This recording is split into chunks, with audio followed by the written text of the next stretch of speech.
BBC and The Guardian than anything, which I find is very worrying, personally. No one's been on the BBC. Sorry? No one's been on the BBC. Personally, I haven't. Overwhelmingly, the BBC has supported Theresa May's attack on Syria. Overwhelmingly, they've tried to provide justification. How's this concerned? Just take a look. Just log into the BBC. Read the top 5 articles. Normally, the BBC don't really give opinions. They just say what other people have said. No. Unless you're telling me that the guests that they've invited on have all supported Theresa May. I'm not a journalist. I'm not going to pretend I am, but I know a little bit about journalism just from. It seems obvious to me. It might seem obvious to you. You're a journalist. Your job is not just to parrot what the elite says to the public. No, like that's some kind exactly of what your job is. No, you're not. You tell people what happened. Your job is to be critical, think critically. And they even pride themselves on this, a lot of journalists, liberal journalists, on being crusaders for truth, right? They should just live up to that. They should live up to that ideal. No, they tell people what has happened. They should hold Theresa May more to account. Ask her, why has Britain not taken more Syrian refugees? Why is Britain continuing in the humanitarian disaster in Yemen? Why is David Cameron not being held to account over destroying Syria? I mean, Libya. Why is he not being held to account over that? He should be. All of these. There's not a very critical position. That's not what journalists do. They don't judge other people's decisions. What about Afghanistan and Yemen and Pakistan? I believe as well. A lot has been made of the Yemenis humanitarian disaster. A lot has been made of that, quite rightfully. A lot of civilians have died with British bombs and because of British training of that army. But you know what? A lot hasn't been made of.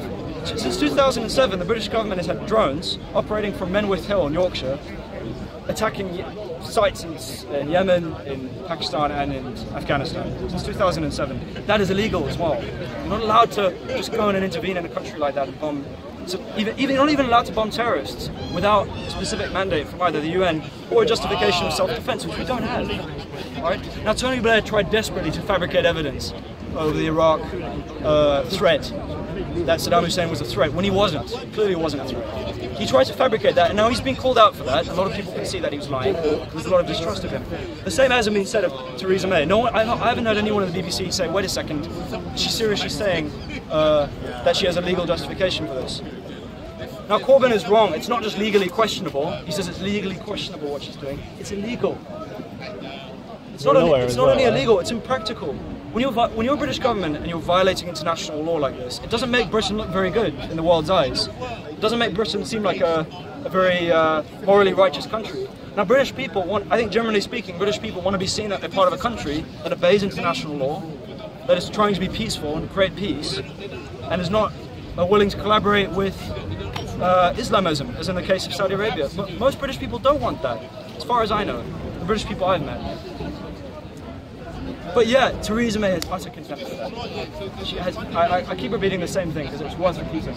Go to the demonstration tomorrow and show her that you will not stand by and accept that kind of message. Go and show. It's not much demonstrating. It could be a lot bigger. It could be strikes. There could be all kinds of ways of holding to account. But it's something at least.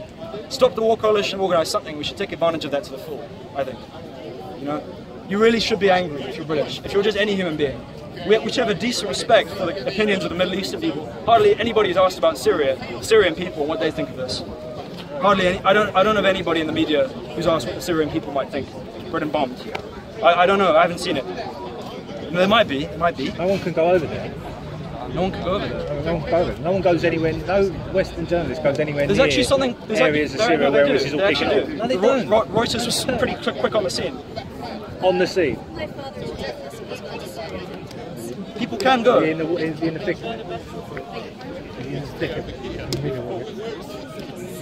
No, this gentleman's making a good point. Actually, it is. Even if you do go to Syria and you report on the war, it's very difficult to see what's happening. In warfare, things move very quickly. Patrick Cockburn is a brilliant war reporter. Your father probably knows who this guy is. Patrick Cockburn is very worth reading. One of the few mainstream journalists who takes an honest look at warfare. He reported very accurately on the Libyan situation. And he knows it's difficult, because especially a lot of the time, war journalists, including your father, might be embedded in military units for protection. And now it's very difficult to not empathise more with your protectors than you will with the people they might be shooting at. They're looking after you, so you're going to have a sense of, you are definitely going to be biased in their favour.